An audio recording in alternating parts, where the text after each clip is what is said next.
ఢిల్లీలో కిసాన్ క్రాంతి ర్యాలీ ఉద్రిక్తంగా మారింది. దాదాపు 30,000 మంది రైతులను పోలీసులు బారికేడ్లు పెట్టి అడ్డుకున్నారు. 10 రోజులుగా మహాపాదయాత్ర చేసి ఢిల్లీకి చేరుకున్న రైతులను పోలీసులు అడ్డుకోవడంతో వారు ఆందోళన చేస్తున్నారు. రైతులను అడ్డుకునేందుకు పోలీసులు బాష్పవాయువు, వాటర్ కెనాన్ ప్రయోగించారు.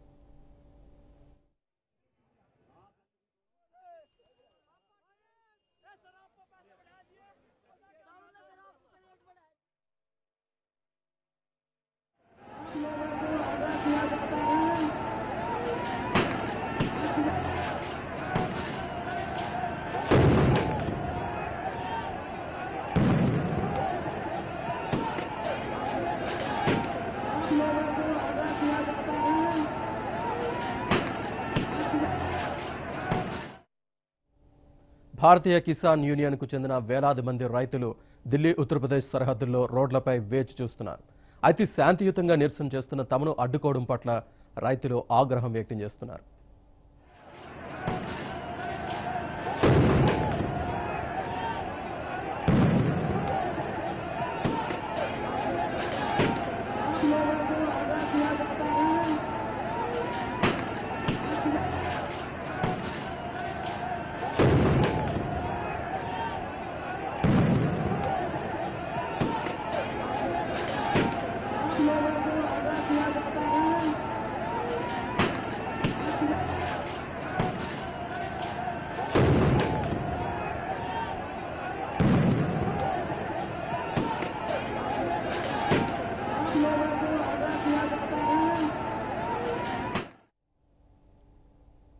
స్వామినాథన్ కమిషన్ సిఫార్సులు అమలు చేయాలని, రుణాలు మాఫీ చేయాలని, ఇంకా పలు డిమాండ్లను పరిష్కరించాలని కోరుతూ రైతులు ఉత్తరాఖండ్లోని హరిద్వార్ నుంచి సెప్టెంబర్ 23న కిసాన్ క్రాంతి ర్యాలీ ప్రారంభించారు.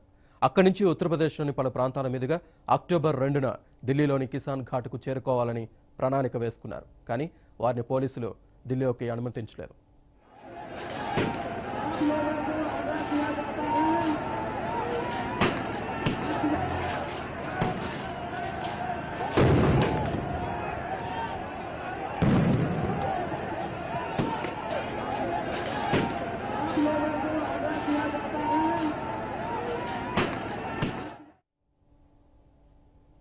రైతుల ఆందోళనకు సంబంధించి మరింత సమాచారాన్ని మా ప్రతినిధి సతీష్ అందిస్తారు. అవుట్ సతీష్.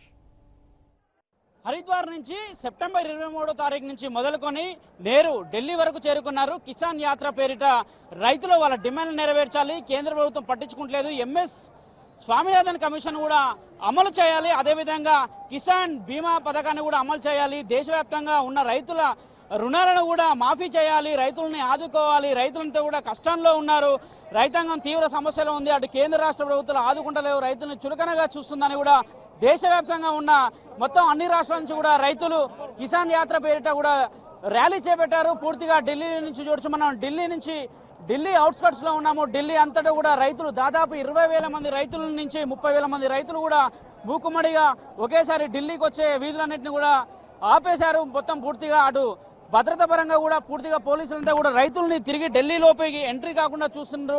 ప్రస్తుతం మనతో మాట్లాడడానికి రైతులంతా ఉన్నారు, వారితో మాట్లాడదాం. एक तो सबसे बड़ी बात, इन्होंने स्वामीनाथन आयोग रिपोर्ट जो इन्होंने वादे किए थे उनमें से एक भी वादा अब तक पूरा नहीं किया अपना, और जो है एक भी वादा पूरा नहीं किया, और कहते हैं कि हमने किसानों को तोहफा दिया 5500 करोड़ का। किसानों को कहाँ दिया? हमारे गन्ने से चीनी बना ली, और हमारा पैसा जो हम सरकार स्टेट से मिलता, मिल मालिकों से मिलता, उन्होंने तोहफा दे दिया। वो उस पैसे को हम दे देंगे, अपनी चीनी बाद में बेच कर मजा लेंगे। बर्बाद कौन हुआ? हम। 8 महीने से हमारा पेमेंट रुका हुआ है। ट्रैक्टर वाहन जो है उनको कतई खत्म कर दिया, उनको कबाड़े में बेचो, चाहे कहीं ले जाओ। ये सरकार कह रही नए वाहन खरीदो। किसान के पास में एक वाहन खरीदने के लिए पूरी उम्र लग जाती है कि उसको टैक्स, फिर उस पर लोन होता है, लोन भरे या उस पुराने वाहन को कबाड़े में बेचे। क्या करेगा किसान? इतनी स्थिति है। गन्ने का पेमेंट के लिए इतनी समस्या आ रही है, इस सरकार कोई नहीं है। नहीं स्वामीनाथन कमेटी बनाई, उसका आज तक भी कुछ नहीं है। हमें 4 साल से भेंकाए जा रहा, किसान का दुगनी आय करेंगे, हमारी कोई दुगनी आय नहीं हुई।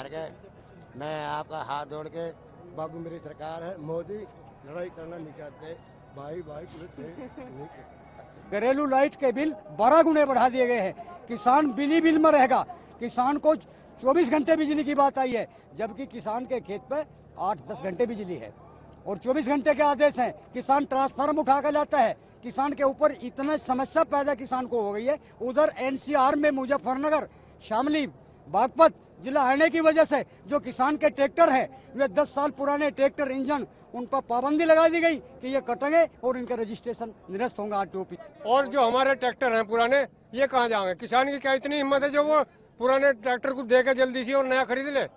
वो तो मुश्किल से पुराना खरीद पाता है, और ये कह रहे हैं कि 10 साल बाद ट्रैक्टर कबाड़ी में कटवा देंगे। बिजली के बिल जो हैं बड़े महंगे महंगे कर दिए इन्होंने। మరికొందరు రైతులు ఉన్నారు, ఆ డిమాండ్ చేసుకుందాం. आप कहाँ से आया, आपकी डिमांड क्या है? हम बिजनौर से आए हैं। ये बिजली के बिल जो है बहुत महंगे कर दिए गए हैं सरकार ने, और अब की बार यह है जो किसान जो है बिजली के बिल कुछ जमा कर भी सकते थे, तो कुछ जो है बिल के जो लेट पेमेंट लगाया जाता है उसमें माफ़ी नहीं की गई है। लेट पेमेंट में माफ़ी की जाए, जो कुछ किसान जो है जमा कर भी पाएँ, और बिल बहुत महंगे कर दिए हैं, और किसानों पर जो कर्जे हैं वो माफ़ करने का वादा किया था, वो माफ़ नहीं किए गए हैं।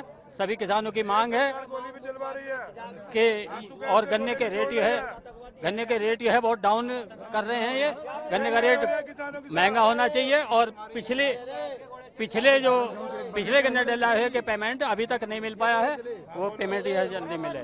ఇది రైతులు తమకు ఇచ్చిన హామీలు నెరవేర్చాలి, బ్యాంకులో ఉన్న రుణాలను కూడా మాఫీ చేయాలి, ఎంఎస్ స్వామినాథన్ కమిషన్ ని కూడా అమలు చేయాలంటున్నారు. आप कहाँ से आया? मुजफ्फरनगर। मुजफ्फरनगर. कितना के दे, कितना कर रहे हैं? कितना क्या कर रहे? पहले तो हमें बता दो, हम आतंकवादी आएगा जो हमें दिल्ली में नहीं जान दे रहे। दिल्ली में नहीं जान दे रहा। अगर इतने बड़े तुर्रम खां है तो पाकिस्तान को रोक लेने के भीतर पड़े हो, ठीक है? वो इनकी सीमा में ऐसे क्या यो जनरल टायर हो गया, बैठा ऊपर गद्दी पे, यहाँ बैठा दिया, अभी का काम हो गया, स्टेज मार दिया, गाड़ी गुड़ी पलट देंगे, और हमारे पास की कुछ है नहीं, इसके स्टेज मारेंगे। ఆవేదన వ్యక్తం చేస్తున్నారు. కేంద్ర ప్రభుత్వం ఇచ్చిన హామీలను ఎక్కడ కూడా నెరవేర్చలేదు. రైతులంతా కూడా ఈ రోజు అడుక్కునే పరిస్థితి వచ్చింది. రైతులకు ఇచ్చిన జీఎస్టీ నుంచి రైతుల పనిముట్ల పైన కూడా జీఎస్టీ ఎత్తివేయాలి. జీఎస్టీని తీసేసి కేంద్రం వెంటనే రైతులను ఆదుకోవాలి. ఎంఎస్పీని కూడా మద్దతు ధరను ప్రకటించాలి. ఎంఎస్ స్వామినాథన్ ఏదైతే సిఫారసు చేశాడో ఆ కమిషన్ వెంటనే అమలు చేయాలి. రైతులందరినీ ఆదుకోవాలి. ఆదుకునే వరకు కూడా తమ ఉద్యమం ఆగదంటూ కూడా రైతులు డిమాండ్ చేస్తున్నారు. వీడియో జర్నలిస్ట్ సతీష్తో సతీష్, ఏబిఎన్ ఆంధ్రజ్యోతి, న్యూఢిల్లీ.